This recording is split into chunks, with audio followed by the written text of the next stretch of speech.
All right, hello everyone. Welcome back from the elongated break. Didn't do one last week. Had to take a little pause, so I'm back this week with my best friend, active duty First Sergeant Luis Alicea. He's getting ready to retire in 30 days. So thought I'd have him come back on because this topic we're going to talk about, mainly him, is about what makes you angry. And everyone can have their opinions and thoughts about what makes you angry. And we're going to go ahead and provide some insights and things about what attributes to it, basically the how, the why, the where, the what, all those little contributing factors to what attributes to anger. So if you want to take it away, man, go ahead. Yeah, so obviously I don't need to do a bio. If anybody needs to know my background, we can go back to the first podcast that Erik and I did, and you get a little bit background of myself. So yes, I am about 29 days away from retiring, so I'm pretty excited, scared, bunch of emotions going through. But today, what I really want to do is like learn why we get angry, how do we fix that anger, and then at the same time, how do we kind of let go? If we get to all three, we that's good. If we don't, then we'll just kind of continue to discuss whatever topic we're on. So the first thing I think that most people don't do, and speaking for myself, it took me some time, is acknowledging, accepting, and addressing where our anger comes from, because that's important. That is useful to us to try to fix a problem. The Army has the problem solving methods. One of them is identifying the problem. So what is it that causes us to get angry, right?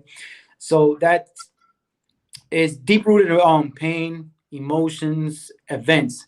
So when we talk in the aspects of a veteran, is it or was it just those events that happened, those traumatic events that happened downrange when we talk about Afghanistan, Iraq, or is it even, emotions or traumatic events that happen in peacekeeping missions? Like you and I went to Hungary, went to Saudi Arabia, but there was hardships that we endured. There were sacrifices that we go through that cause us to then in the future get angry.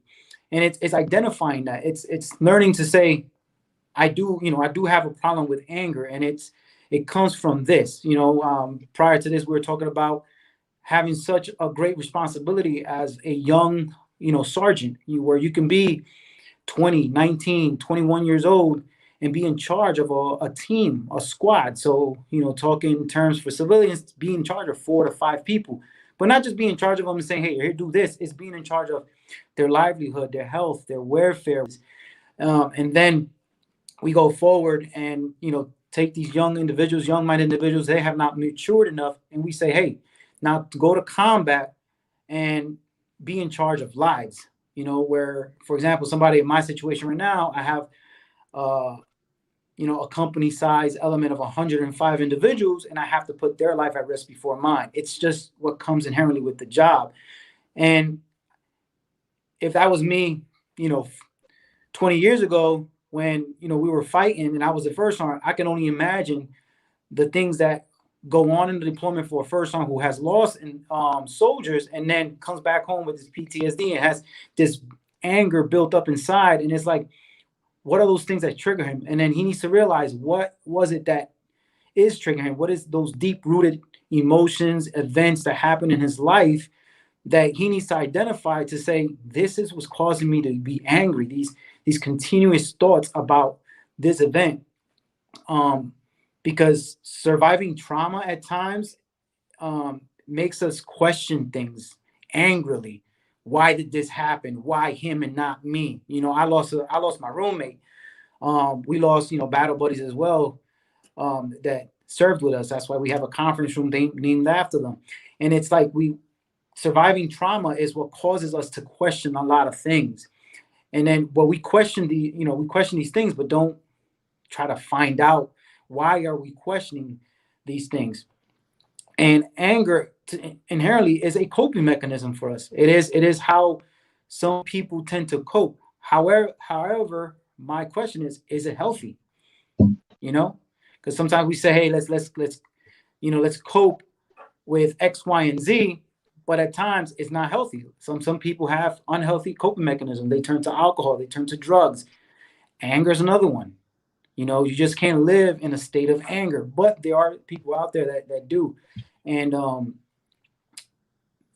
So what is it that it provides? What does anger provide to us when we use it as a coping mechanism? Energy, right? Because when we're downrange, we're soldiers, we're fighting. That is the norm. We have to be loud. We have to show those angry emotions. So first, we're in a foreign country. We don't speak the language. And with those nonverbal gestures of anger, people can listen to us. We come back home with that. So then when we react to a situation, whether it's in our relationships, our home, kids, there's a number of people with number of situations, we use that anger to fuel us. That is our energy system. And that's how it provides us, how we react to the reality of what's going on here at home, where it's unhealthy. It's not good for our well-being. And it starts creating chaos and problems within our relationship and just within ourselves, because now you may be driving and get road rage. And it was just because somebody cut you off. Yeah, and it's easier too. I mean, it's Right. easier to do that. It's super easy because you go with what a lot of the time, even people who haven't, and this is in general, people go with what they know. So if all you know is to show aggression, that's what you're going to do, because it's your muscle memory. It's your rubber band effect. Like, oh, angry, pow, let me hit you with it, because that's how I get results, and that's how I get answers, and that's how I get things done, is by show of force, aggression, and that's just because of the stuff that we were exposed to. Right. Shout, shove, shoot. Yeah. Hey, stop. Get out Yeah. of that. Stop. Get back. And then we shoot. But that you have to show it in an angry motion where, let's say something as simple as some event happening in your home and you're thinking that same way, stop and let's get angry, instead of like, hey, assess that situation and assess yourself and try not to bring that anger out. And I think that's something that we all face, because I'm not speaking because this doesn't happen to me. I get angry and I have to learn what is that gets me angry. But it does create chaos. It creates problems in our lives, which it's just not good for us to have. And it is a survival instinct, for veterans, for us that deployed. Anger is that survival instinct. And sometimes I think the mentality is I have to react with anger because we have a mindset that we're still deployed. And for example, I kind of use this as an analogy. Maybe it fits for some people, maybe it doesn't. When you're getting shot at, you can probably see a muzzle flash. So that's something that's already getting you angry, but you can't see the bullet coming towards you. If it hits you, you get angry. If it doesn't hit you, you still get angry, right? Somebody talking to you can do the same thing.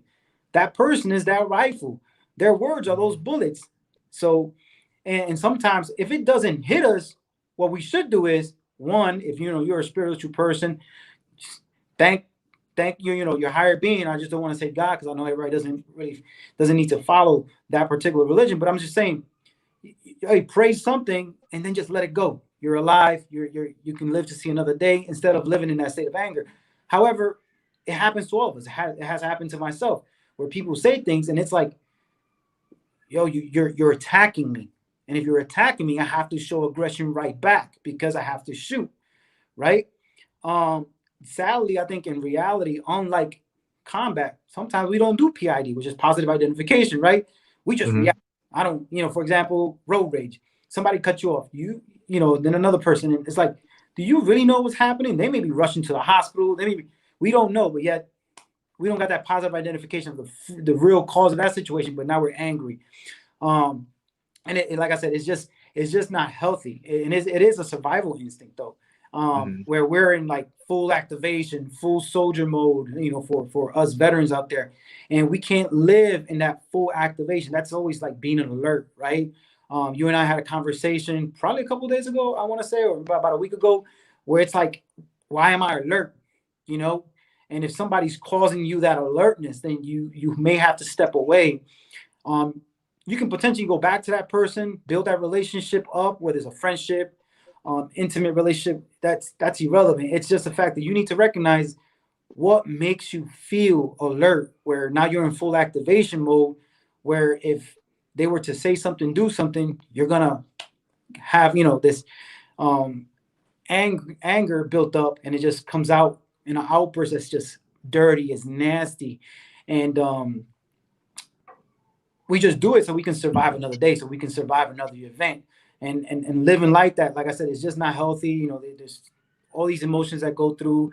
You start not thinking straight, going to different outlets that are not healthy for you.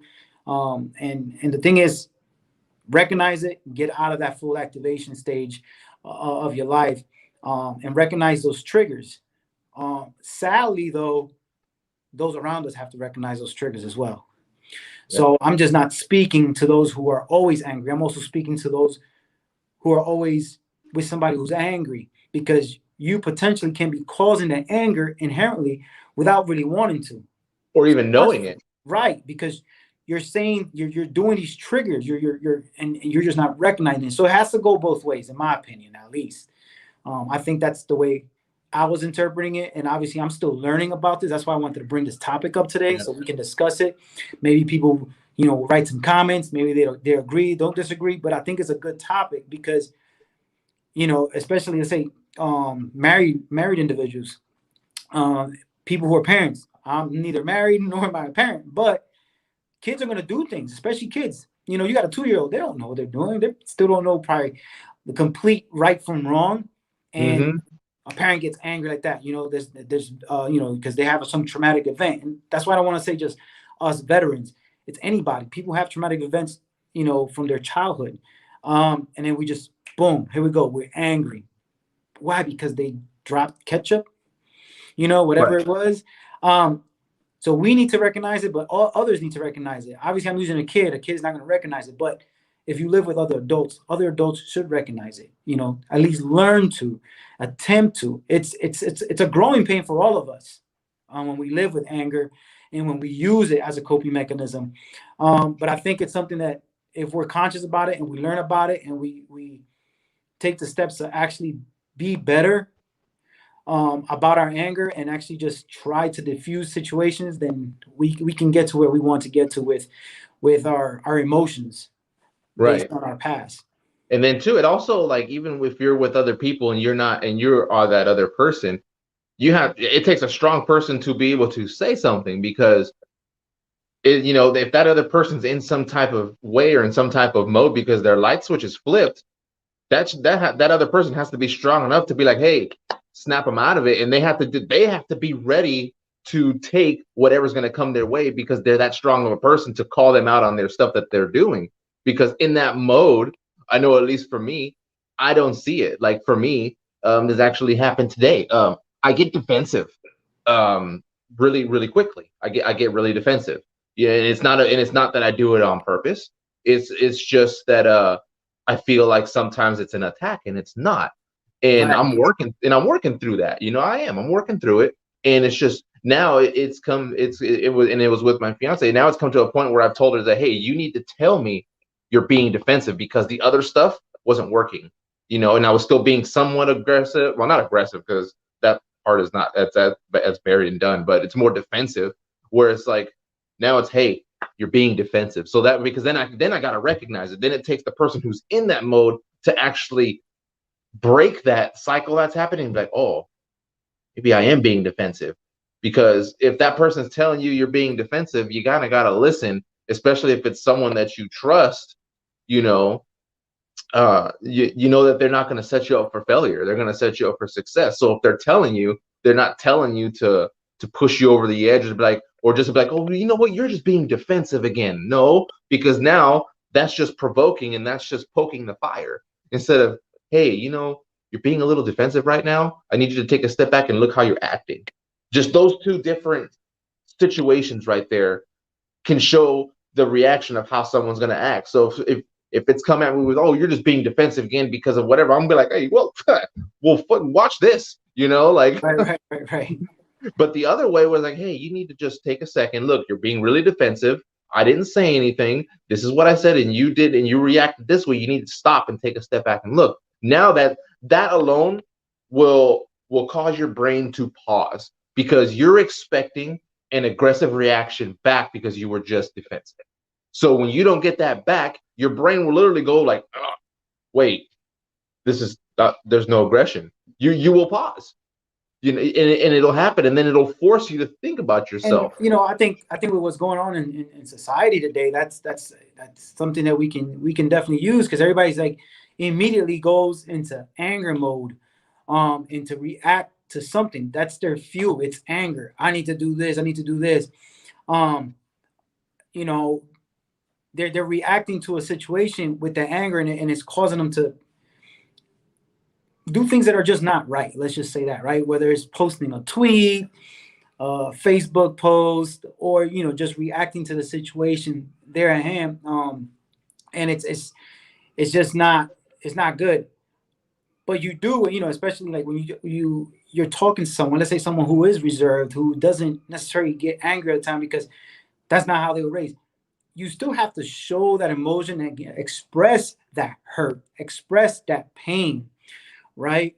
Because in our bodies, that anger doesn't go unnoticed. Just some people it doesn't come out as anger, but they are angry. They're just more reserved about it. But the anger needs to come out. It's just, how do we recognize it and how do we address it? Because in our bodies, it doesn't go unnoticed, right? And then the way we feel, our bodies don't know whether it's we're getting shot at or it was just somebody just said something that bothered us. So now we just want to react and get all crazy with how we react to the certain situations or to somebody's certain words. And it just negatively impacts our overall well-being when we're talking about trying to heal. So with that is, how do we heal from the anger, and what is your path versus my path versus other people's path to in the process of healing, right? There's been plenty of examples of people seeking spiritual healing, right? And I say spiritual healing because obviously I don't want to tailor it to like any type of faith, but just spiritual healing or some type of other coping mechanism besides anger. Look, for me, there's days that, yeah, I am angry, and those are the days I have a faster 5K run time or a faster 10K run time, or I do a personal best on a squat or a bench, right? Because I'm trying to learn that maybe fitness is a better coping mechanism than getting angry and having an outburst. Let's just say that, and having an outburst. I'm still angry, but now I'm taking it and I'm using that energy, that fuel, to fuel something positive, if that makes any sense, right? Yeah. I'm going into the gym and I'm putting out that squat. I'm putting up a good deadlift. I'm putting up a good bench press, or I'm going to run, or that's the day I paint the most beautiful picture ever. I write the most sentimental poem or a page. What is it that gets you, to heal? Is it I open up scriptures, whatever it is that you consider scriptures, and you get words in return that like are just teachings and teaching you how to get better, right? And use it, because you're gonna get angry. It's a human emotion, but how do you use it? How you use that anger as fuel for something positive, and not the outburst and the negativity that is usually the norm, right? Because it's the norm. It's you do it. I've done it. I continue to do it. It's a learning process. It's not something that's going to change overnight. But if we can recognize it and identify it and help those around us identify it and build those relationships together, saying, "Hey, look, you got to know I'm OCD and this angers me, right? So don't squeeze the toothpaste from the middle.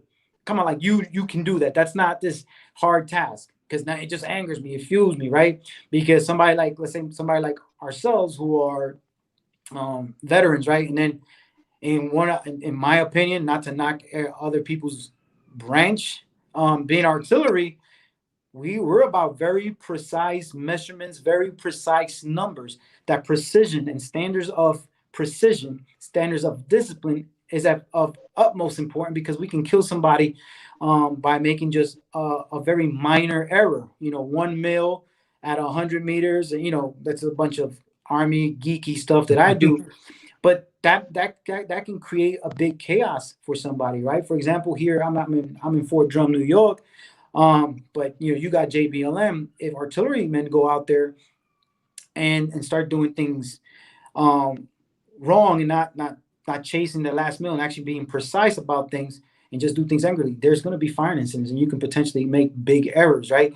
So have that discipline and that precision in your life as well to say, whoa, let me step back a little bit, because when we do things with like and let anger fuel that's the main emotion that's fueling us, we're gonna be complacent, and then you're gonna say things that are nasty. We all do it, right? Because like you said, you just said it yourself. Oh, you're gonna come at me that way? Well, then I'm gonna come at you this way. And it becomes a tit for tat. It becomes kind of like uh um I'm doing this out of spite too, and that's not what it should be, right? And it's a learning, Right. it's a learning environment for all of us when it comes to this emotion that is anger. For me, like lately, I've been doing my fitness. I've been doing some spiritual healing, which has helped, and I'm learning a lot through these words, and these are historical books. Whether you want to, however you want to look at them, through these historical books that are teaching me things, and I'm like, oh wow, like it's okay to be angry. But one thing I came across was the concept of righteous anger, right? Um, you are allowed to be angry at certain things in life, right? Because there are wrongdoings. People still do wrong in this world. We can use certain current events, right? People are getting shot for certain reasons, right? It doesn't matter if it's a justified shooting or not, right? Without making any turn, trying to make this into like anything about society today. Yeah. Somebody has died. That person who's died has a family member. They're allowed to be angry, right? We as soldiers have to realize, and when we go forward to war, we have an enemy. But who's their enemy? We are. Yep. So they're doing the exact same things we're doing. Regardless of what's the justification behind the actions, right? Beliefs, ideologies, um, certain people are allowed to be angry because of the wrongdoings that are occurring. And that's okay. But that's not what I'm talking about. I'm talking about when we're getting angry based on things that are so far in our past, the PTSDs. People don't know, it's not combat PTSD. PTSD is any traumatic event that you still hold on to. Is identifying that, because it could be just something as simple as your grandmother dies of old age and she was 97. Yep. And Or parents divorcing. and when you're 70, you're still holding on to that as PTSD. And it's like, recognize that, yes, it can get you angry, but recognize it and use it as fuel for something positive. And like I said, maybe everybody thinks I'm crazy. He's like, okay, this guy's nuts, right? But it's something new to me. It's a new concept of how to use anger and how to recognize things. Because for me, it's a lot of it does stem from things in the military, being young, being a young leader. Like when I was a staff sergeant, everybody in my section was older than me, married with kids. And I'm out here like, yo, how am I supposed to like give you life advice? All of y'all are like 5 years older than me with wife and kids, right? Yeah. But I'm the one in charge of you. Now I got to take you to Kuwait, Saudi Arabia, Afghanistan, whatever. And then I have to tell you, a grown ass man, a father, a husband, yeah, you're going to do that. And you're going to put your life at risk before I put mine, because I still got to make these decisions from back here, not from a safe haven, because I'm still there with you, but that can be trauma years later for a young person, a young leader. Obviously, it's for that person who went forward first, so that soldier that I sent forward, he's going to have his own trauma. But me as a leader, it is traumatic to think, and there's plenty of examples out there of these senior leaders who've kept dog tags, who've kept little baseball cards on their soldiers that passed away, and I'm like, yo, that's a box of trauma that you're literally keeping around, and that's okay, because I'll be the first one to tell you. I'll be a hypocrite if I tell you I don't have my things that I got a tattoo right here that is the date of one of my soldiers that passed away because he blamed himself for what happened to us, right? And that can be a constant reminder, and I can get angry about it. But that's why I'm also such an advocate about suicide awareness and reaching out to people, which I just posted the other day because a soldier reached out to understand that anger can drive somebody to suicide as well, because they're so angry at themselves. They blame themselves for what happened, that now they'll self-harming, whether that's through medications, recreational drugs, whatever you want to label it. That anger can drive them. That it's driving them. It's giving them that courage. It's giving them that fuel to go through this. That's, basically it's life changing. It's permanent. And Yeah. now the family members are also going to be angry. See how it goes? Like it's we have to learn how to like get better, because I see it all the time. We see it all the time. And I think one thing that I did as a leader that helped me was I try not to get angry. We all do, but when people were getting in trouble, hey, sit down. So you got a DUI. Sit down in my office. Let's talk. What happened? And start. What is those deep rooted things that are occurring in this young person's life that cause them to drink and get behind a wheel? Sometimes it is just as simple as stupidity, right? Just to keep it real. But sometimes it's not. Grandma just died. Mom just died from cancer. Things like that. Kid was already at the bar when he got the news, right? So now why not pound more drinks? Yep. And then I'm so sad, I forgot X, Y, and Z, and I left all reasoning behind. I'm gonna get behind the wheel. They're not He's thinking angry. about it. He's driving angry, but it's like, let's take those steps back. It's funny, and like I said, I'm not trying to make this into like me being this huge religious follower and whatnot, but there's a scripture, and I'm not going to mention where it comes from, but it literally says, in your anger, do not sin. And that's powerful. I mean, Yeah. you know what I'm saying? Like, you're looking at me like, oh, wow. That was a deep one. That Right. was like, it was just like, pow. And it was like, whoa. Right. So it says, in your anger, do not sin. I can text you where it comes from later on if you want to continue to read the chapters, because further along, it also says when we are angered, we must not harbor the anger, but seek to forgive. So now hold on to it. Let's forgive, right? Because first of all, people like ourselves, if we don't forgive, we're going to hold every Muslim accountable for what's happening in the Middle East, even though there was people out there that were treating us like kings. Yeah. There was people out there trying to feed me because I was hungry, giving me water because they saw that I'm parched, lips all dry, and but I can have anger towards everything that went on and say, screw these people. But that's not how to live. So that's why, like I say, if you want to read it later on, I can tell you where it comes from. But that all comes from the same book in scripture. It says, if you're in your anger, do not sin. But then it also says, when we are angered, we must not harbor the anger, but forgive. Seek to forgive. And when I read that, I was like, that's powerful. That was powerful to me, because I was like, wow, how many of us have not forgiven somebody or an event? Yeah. I'm not saying forget. Saying forget. Yeah. People always, but I'm never going to forget. That's not what I'm saying. Yeah. What I'm saying is forgive, because forgiveness is not for you. It's for me. You know what I'm saying? And living all this time, just being angry and angry and angry and angry, you're gonna be bound to do something dumb, which is, what we say sin, right? You're gonna, and that's when I mentioned that just to say sin is something that's not good, something that's not right.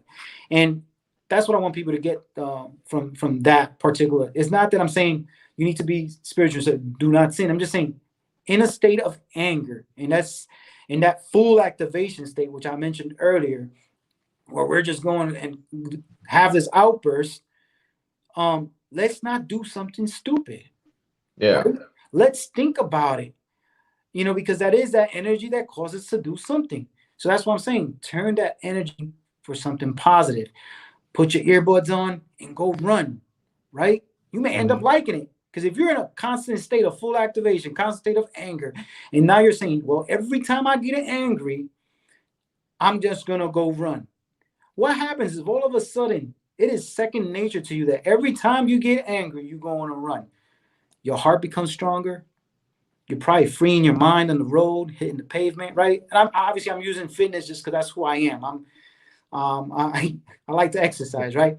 But it's a healthy outlet, right? Maybe pounds start getting away because now, out of anger, you just make bad decisions just to eat McDonald's every day. But now you're like, you're fueling it for something better. Yeah. You're saying, oh, and I'm getting healthier, and it's all around using anger because we're gonna get angry, but let's learn how to use it for something positive, right? Right. Step And back, step away.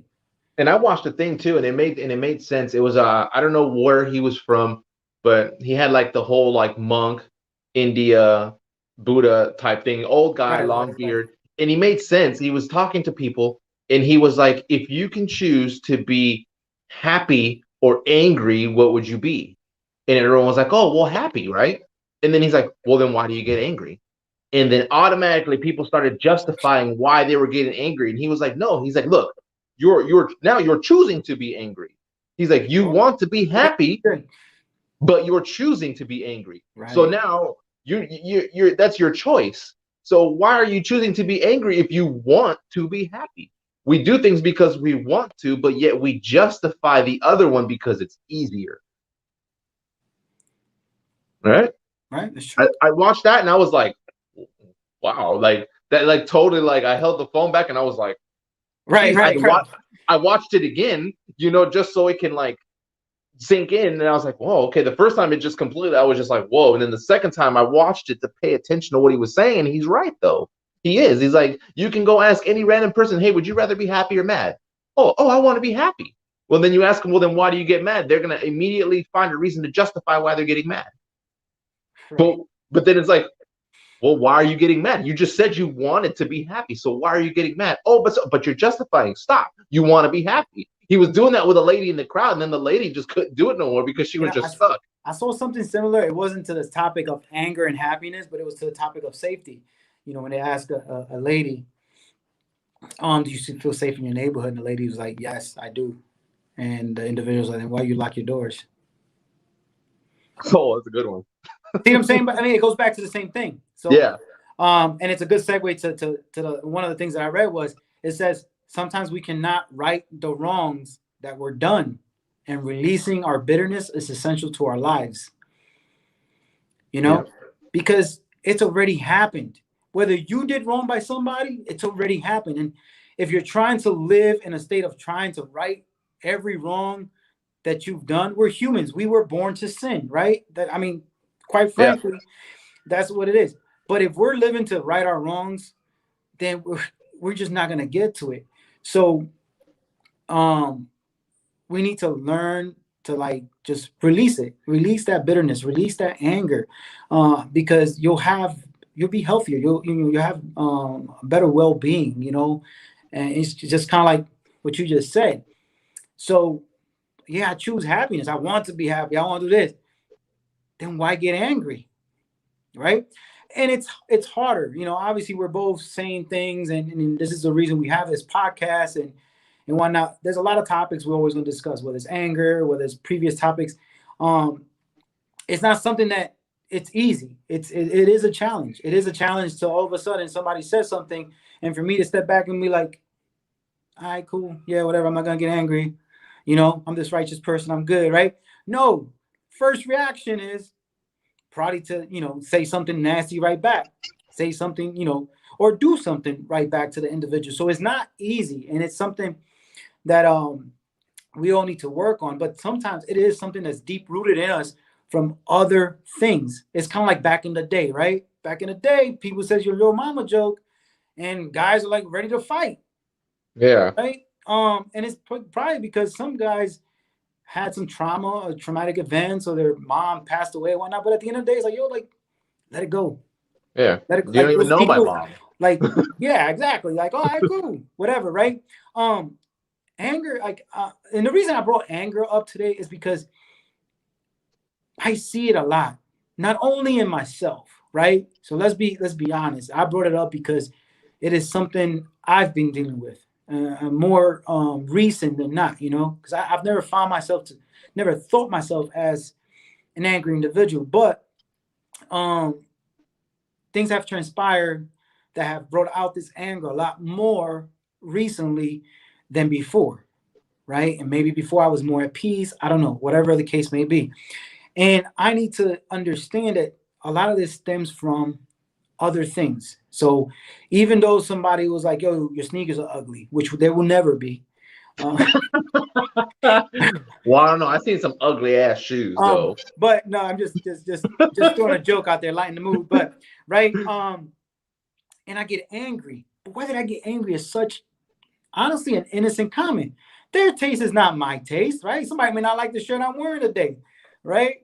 But it's I may get angry, but why? Maybe it's a trigger by somebody saying something is ugly, not necessarily the shoe. The word ugly in itself may have been the trigger, because to me, ugly is associated with one of my past traumas, whether that's childhood, whether that's in high school, whether it's combat, whether it's not some life event, where I have to recognize that maybe when somebody says something's ugly, just laugh it off, and then get angry at the barbell and go out there and push some weight. Where now I aesthetically look better, I feel better, I'm healthier, right? And that's pretty much what I wanted to get after today. Is to look, we have to learn, one, what gets us angry, two, how to fix our own anger, and those who are around us to also learn what gets us angry, right? What are those triggers? And it's not easy for anybody. It's not easy for you to tell somebody this is what triggers me, because sometimes what triggers us is something very sensitive to us that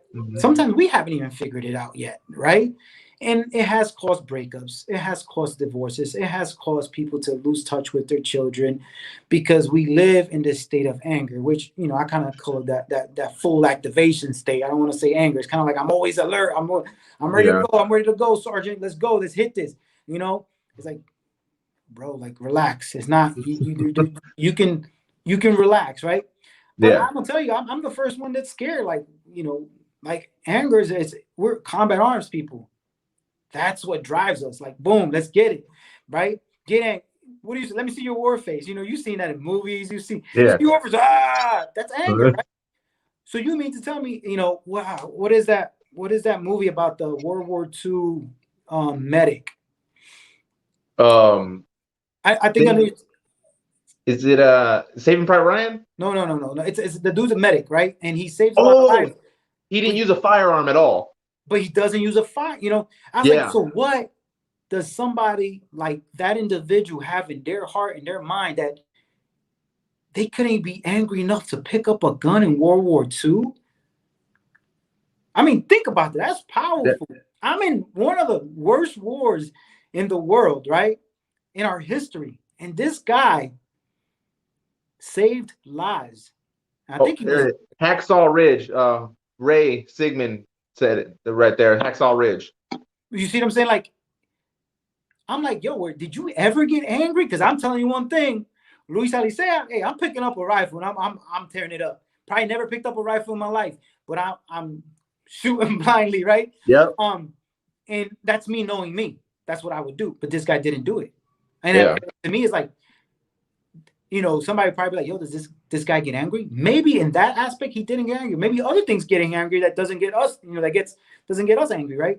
But to me, those are the events that sometimes we have to look at people's lives like that, right? Read into that guy's life and say, what was his cause? And I know I read it a couple years back, but I got bad memory. I don't remember everything I read. Where maybe he had the courage and the true strength to really face his anger, his demons, these emotions, where he's like, I'm not doing this. I'm saving lives, so I'm not taking lives, right? And maybe he had that actual real strength to say, I'm not gonna get angry. Does that make sense? Right? Yeah. I'm just asking, because we're just talking today. We're not saying that we're right or we're wrong. I hope nobody like trying to, kind of like perceives that. Like I don't. What I'm saying, I'm spitballing a lot of this stuff. I wrote a couple notes, but they're all questions. But to me, sometimes it does take real strength to identify with ourselves what's wrong with us, and our vulnerabilities. And I think what we need to do is, when we get angry, is kind of like look ourselves in the mirror and kind of step back and use that that energy that anger gives us for something positive, you know. And maybe the guy was angry, right? But his anger drove him to save more lives than to take lives. Yeah. Right. And I guess I'm speculating. I don't know. Yeah. I wasn't alive in World War II. Yeah. No, I mean, it seems about right. I mean, it's just because that's to not pick up a weapon, you know, and then to just be like, nope, I'm here to heal. Don't shoot me. And I think that was seen more of a like a, I almost want to say like a neutral ground kind of, because it's like, hey, why are you going to shoot me if I'm not shooting you? I think he was trying to say that as well. It's like, I'm not trying to kill you, so why are you trying to kill me? I'm just trying to help this guy. So, and I think that was more of like the, okay, you know what? His hands off of him because he's not trying to kill me. So, and if you think of just like general, like there will be that, I think there will be that pause of like, okay, well, you know what? He ain't trying to kill me. You know, he's trying to help this guy. He doesn't even have a weapon on him, you know, like, and if he wanted to kill me, he could have already, but he didn't, Right. you know? So, but, you know, like I said, I just, you know, I know that we talked about that, you know, if there's a podcast coming up, and or you know somebody cancels things like that, that you and I can just come on here and talk about topics. You know, I encourage people out there that if there's a topic maybe you want to see me and Eric discuss, throw it out there. You know, I'm willing to sometimes do research. I like doing research on certain things, especially if it deals with something that is that we can tailor to everybody. You know, so the veteran community plus the civilian side of the house. And why I say that is because nothing lasts forever. You know, like I myself am retiring, and August 1st, I become Luis Alicea. You know, I hold first on retired or whatever. That's minute. That's just a little block in a signature block if I even want it, right? Where, you know, whatever we do in our lives, it's we carry that on forever. You know, you can be a 20-year, 30-year veteran of the education system, right? They still get angry. yep. They still, you know, if we want to talk about sadness, loneliness, depression, anxiety, there's a bunch of stuff out there, pain, happiness, you know, everybody goes through all these things, and it doesn't have to be emotions only, right? It can be any type of topics, but I just wanted to bring that one up because that was something I just like recently was going through and reading a lot about on to try to fix some of my own, I guess, anger issues, right? And I thought it was a good topic to just bring up and see, you know, what kind of like feedback I get from you, and then probably get from, you know, from others as well.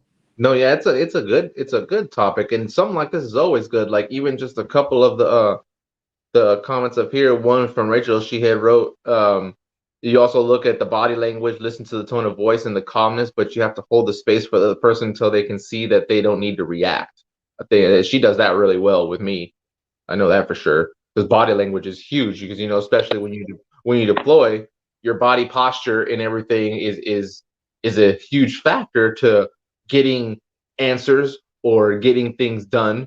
You know, it's the way you do it, and you know, having the different type of weapon and the posture you have will influence that person when you're deployed to actually comply, or you get a little more, again, aggressive, and that's the Well, language of you're being angry just non-verbally.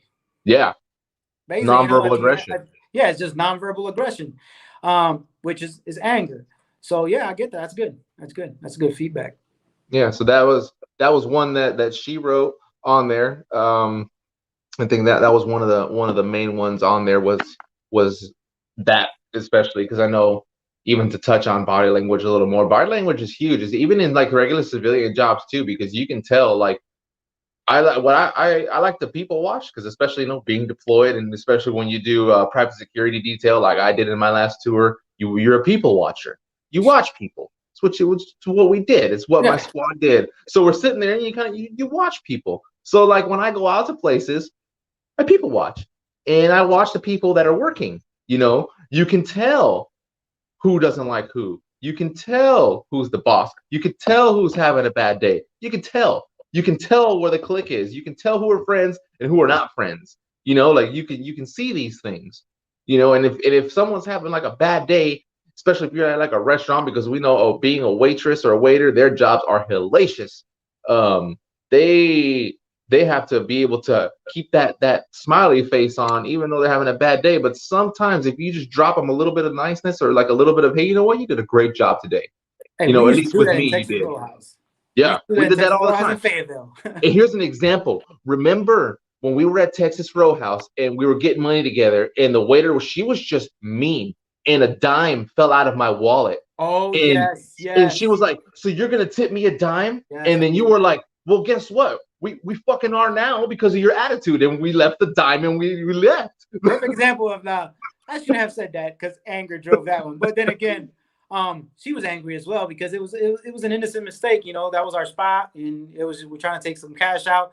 10 cents fell out, and she perceived it to be her tip, which got her angry, which caused the domino effect of me being angry. And we're like, okay, Yeah, then honest, you probably deserve 2 cents. yeah, and the But dime stayed there, right, but right, right. it legitimately popped out. Like I didn't grab it; it legitimately fell out, and it like did the whole bounce Well, I and mean, everything. and since you're using waiters and waitresses, some of them have some of the worst nonverbal actions ever. You know, they slamming your drinks down. Mm-hmm. They're That term they're where not they be like, "Ugh." enthusiastic because something in their life that day, right, angered them, and now they're that fuel, which I tell you, anger is a fuel, right? It's fueling them to just be nasty with everybody else, and now you just ruin somebody's anniversary dinner, somebody's happy birthday dinner, right? Where if you can learn what caused that aggression or that nonverbal aggression, right? Anger, you can probably say, I need to step back today a little bit, have some real courage and strength and say, I know what's getting me angry. I'm gonna take that out later on a book or whatever. But right now, at this moment, I have to, be cordial with these individuals who I'm serving because they're here for Yep. whatever reason. Some people maybe trying to reconcile a relationship, and all of a sudden you're angry. Now your anger feeds into their anger because they're already angry because they're there trying to discuss probably an important topic, or you just ruin a kid's, 10-year-old birthday. He's very Mm-hmm. excited to be at Texas Roadhouse and see them line dance. I don't know, right? Because that's what happened when we were there. Yeah. But you're right. I did not mention that, but yes, body language, it is a form to show, anger, which is you don't have to say anything. You can just be angry, sitting there with, motionless and not saying anything. People will be like, oh, yeah, he's angry, Yeah. you know? Like, whoa, wow, they're pissed off. Like, Right. even with just a simple of just, saying the way they take your order and walk away, you're like, hey, what the hell's their problem? I mean, but Like, and it happens to all of us. You yeah, walk into a sergeant, right? Oh, there goes Smoke. Smoke's angry again. And you're like, just because you're standing a certain way, that's that, yeah. and sometimes you may not be, but body language does, speak volumes on people. Hands crossed, right? And you're just like this, I'm breathing notorious for heavy. that. I'll do this, and it's like I'm very like this is like it's and I read, going through psychology classes. This is a defensive stance in a I'm face. defensive posture, My face you says, know. oh, And I sit there and I'll do this, and sometimes I'm literally just comfortable like this. But as I was oh no, going you're through angry. school, yeah, like I'll be sitting there and I'll be just like, but what am I guarding? What am I? And it goes deeper, and that's subconscious stuff where I'm guarded. I'm being defensive for things that I'm maybe just in my mind where I go like this to where this is where I'm comfortable because I'm shielding myself, and I'm just like, nope, I'm gonna be like this. Now, there's a difference when someone's cold and they're like this. That's different. But if they're inside and they're kind of just like this, they're either trying to assert dominance or they're trying to just be defensive, and they're kind of just, you can tell by their posture. If they're like this, they're like, okay, now they're just hiding and they're just trying to shield themselves. Or it's like this, like, nope, I'm the one running this show. I'm the one, it's like and there's no in between when it comes to arm crossing. And I know for me, it's because I never stood like that when I was doing stuff in the army. I never had my arms crossed. So when I do this, it's more of me I'm actually being just not defensive. I'm being just shielded about something. In And I northern New don't. York, we do it to keep our hands warm because it Yeah, was just like snowing that. 2 days ago. Yeah.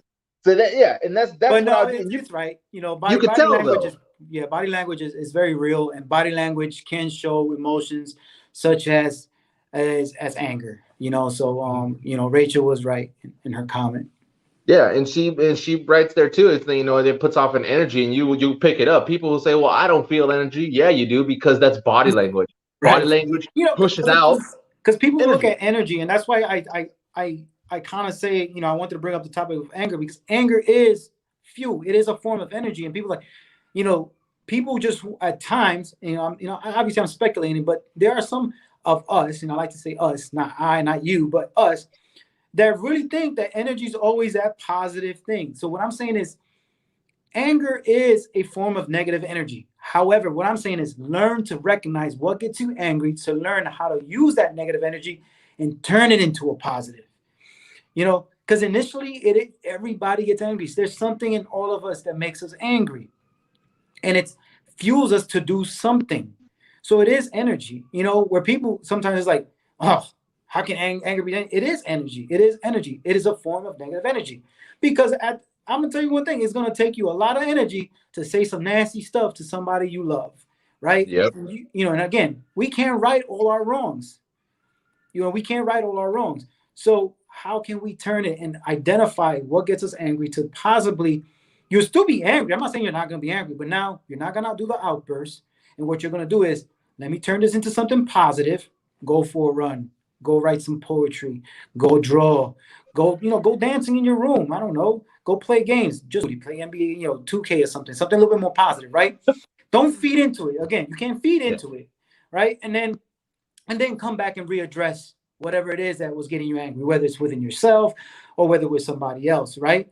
Because it's just not good energy, being angry, or like I said earlier, again, being in that full activation mode, for soldiers, it's just not fun. Always being that alert. It's kind of like, when do you get to relax? When do you get to enjoy and actually have that positive energy to be okay in life, and not use those traumatic events that happen in your life to fuel you in such a negative way that now it's controlling you, and you live in this state of full activation every day. And you're waking up angry, you're going to sleep angry, you're eating angry. Who eats angry? Right? Like, I enjoy food. Give me some pizza and some chicken wings and a football game. But there's people out there that are probably still angry, eating and enjoying what they're enjoying in a state of anger. Right. That's why I said it's a choice. And you said it, yeah. Like, do you want to be happy? You want to be angry? So it is a choice, but it's also a choice for us to want to recognize these things. And it's something that I'm learning. It's something new to me as well, where I'm like, Louis, hey, like, maybe this is not good for you. And we actually had that private conversation. I think it was about a week ago when we spoke, or even sooner than that. But I think our last two conversations have been something about how anger and these negative emotions cause X, Y, and Z, and you're just like, look, that's just not good for you.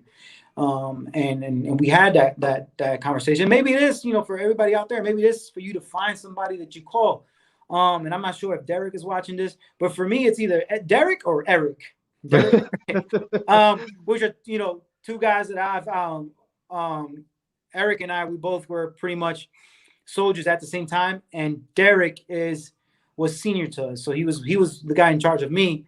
So he's always been kind of like that elderly voice for people like me. He's probably gonna be like, I'm not old, right? Out there, but reach out to somebody that on days that you're angry, hopefully they're not angry, so you can reach out to them and help you out. Because I know that we've both done it for each other. Erik in the past has been in a state of full activation, and he's like, bro, we need to talk. I'm like, let's get it. What we talk about. And then I kind of try to do my best to put him in a better state of mind at the time. I'm not no therapist, but I try my best. And he's been there for me, as well as Derek's been there for me. So sometimes, find those individuals. I also, everybody knows, if you know Luis Alicea, that my mom is probably my number one person. She's probably the sweetest person in the world that I know. But she does get angry too, people. But what I'm saying is, find somebody that's, is going to help you out, tackle this emotion that is anger, and any other emotion that you're going through. And if it is happiness, then share it with them too, so they can also be in a state of joy with you. Because sometimes just doing things alone is just not fun. So have friends and those close people to share with and get out of this full activation state. Right. And I think that's like a perfect place to just cap it off, to just, find people to be around that'll help you, one or two. I'd rather have one or two versus 20. And then I pose the question too that I'll leave it with is, if you want to be happy or mad, and you say you want to be happy, then why are you getting mad if you're choosing to want to be happy? That's the question I'm going to leave with the group who watches this on the replay. And don't justify your anger. Just which one do you want to be? And if you want to be happy, then do things to be happy. But if you want to be mad, know you're choosing to be mad and you're choosing reasons to be mad. So don't try to give reasons. It's just a simple choice. Do you want to be happy or mad? And you go from there. And if you want to be mad, then be mad. But like I said, you're choosing that. And if you want to be happy, but don't go, oh, I want to be happy, but this, no, because now you're not happy no more. You just switched over to mad. Well, so once you say but, yeah, you exactly. can negate everything else, right? It's kind of like when I tell people, don't be like, well, I should be happy. Because like it's kind of like what I tell people, should is a very dangerous word because you either are or you're not. So like Erik says, just choose happiness. And when you get angry, and I hope the lesson is recognize it, recognize those things that trigger you, let go of it, and seek to forgive and move forward with joy in your heart and be better. Nice. Perfect. Well, I appreciate it, man. Thanks for coming on. I appreciate everyone for looking. Stay tuned for the next week because I have a pretty successful female marine entrepreneur coming on. So she's done a lot of stuff outside of the Marines. So that'll be a good one to check out next week. It'll be at 12 o'clock Pacific Standard Time on Thursday.